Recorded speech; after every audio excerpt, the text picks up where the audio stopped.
All right, A's Cast returns. Jessica Kleinschmidt here with Tony Kemp. Tony, thanks for joining me today. I appreciate it. Thanks for having me. You know, it's interesting. You posted something on social media today, your 700th career MLB game, and that kind of blew my mind. I can't believe you've been playing in the league as long. You know, when you take a step back and kind of focus on that number, what stands out to you in your career?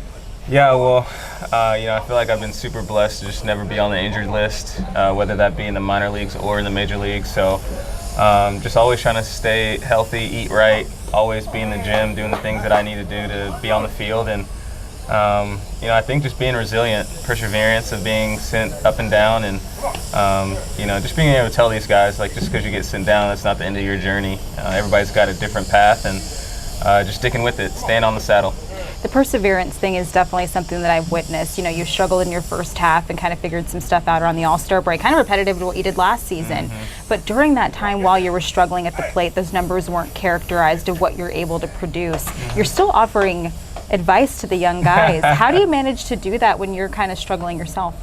You know, I feel like in this game, you know, the older you get, I feel like, you know, you have to understand that the game is bigger than yourself, and you know, people aren't going to remember the stats that you had. They're going to remember, you know, the advice you gave them or how they made you feel or the conversations you had with someone. And it's all about building those relationships, I feel like, and especially with some of these younger guys, you know, I can say, hey, I was hitting 140 June 11th, and, you know, things will turn around. You just have to continue to trust the process and trust what you're doing and be able to make those adjustments. And it's a long season. So, you know, obviously I feel like, you know, it can spiral downward pretty fast, and you just have to, you know, will your way out of it. So just telling those guys, hey, it's a long season, always stick with it and finish strong.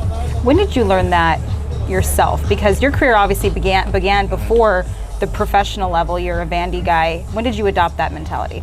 Yeah, I feel like, man, sophomore year of college probably, I had a really bad year. Then I was going to the Cape Cod League, which, you know, is some of the best talent around in the nation, and I was coming off a bad year, and it was either, you know, sink or swim. And I feel like that's when I kind of learned that a lot of the stuff that you're dealing with is mental, and that's kind of where you mold that mental toughness and mental stability in the game. And obviously a lot of it's physical, but I feel like more of it's mental, and it's between your ears of really what's going on. And, you know, then once you get to pro ball, it's kind of, yeah, you obviously want the team to win, but it's, you know, it's your journey to make it to the big leagues, and it's your work ethic, and it's how are you going to make it to the big leagues past everybody else, because the percentages are so small. So once I was able to just see that, you know, obviously I feel like there were guys who had a lot more talent than I did, but I feel like the edge that I had was just the mental toughness side.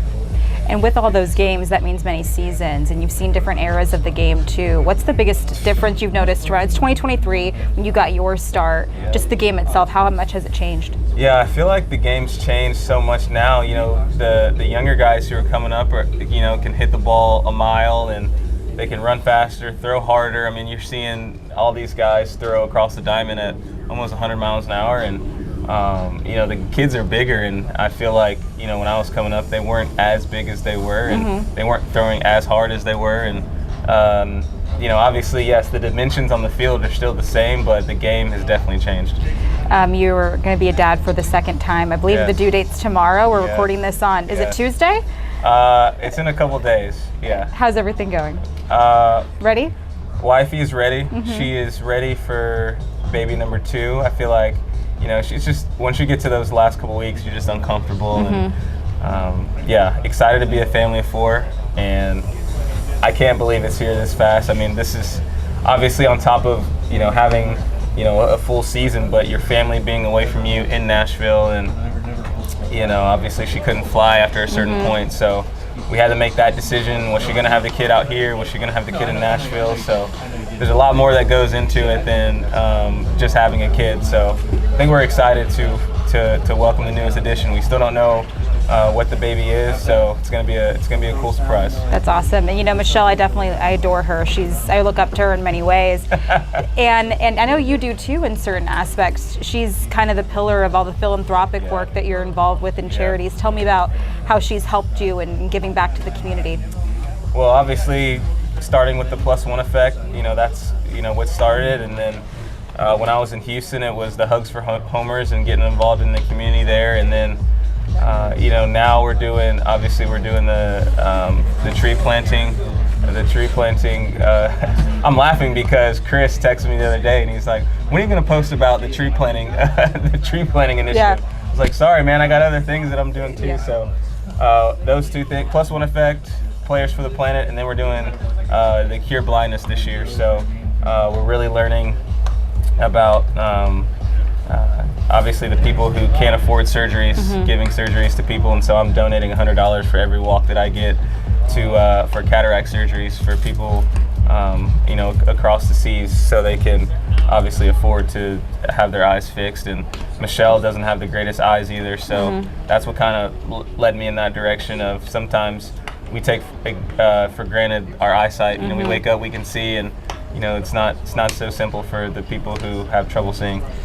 You made this amazing catch attempt recently out in left field, and we were all nervous. We thought you could have gotten injured, but the X-rays came back and you had that dog in you.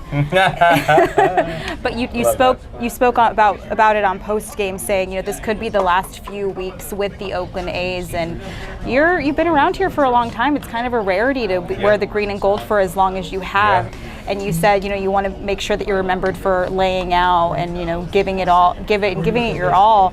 What's the message you have for the fans, because they've been around for a while? They've seen you man the outfield, the infield, and go through ups and downs. What do you have a message for them? Yeah, I feel like just for the fans, just giving them a reason to, when they come to the game, you never know when someone's going to see you for the first or last time. And like I said, whenever you're going out there laying out for a catch, those guys who are on the mound are pitching for their families, and it's way different to really understand, hey, I'm laying out, it could save an out, or it could save a couple pitches. So it's hey guys, do an interview, okay? Sorry about that. Got young bucks over here, they got to understand with the mic. Totally, yes, of course. No, so I just feel that's how Tony actually is, by the way. It's real Tony. I feel like when you go out on that field, you never know who spent money to come watch you play. So always just give it my all, and if I don't sign back here next year, it was a hell of a 4 years.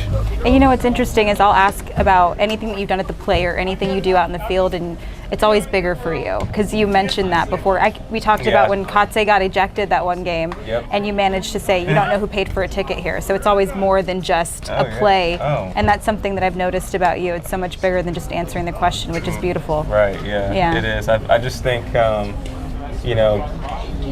people who come pay money to watch us play, you never know what it took for them to get to the game, so you might as well give it your all. Yeah. Before I let you go, I just wanted to personally say thank you. Over the last 4 years, it's been cool to watch you grow as a person, as a baseball player, a dad, twice now, and that's been really cool, and you made me a better person and a better reporter, so I'm very thankful for that. So unfortunately, this might be our last sit down, but just wanted Are you going to cry? No. Okay, don't maybe. Not if you cut right now. No, I appreciate it. Yeah. It means a lot. Had fun with you. Definitely, me too. Thank you, Tony.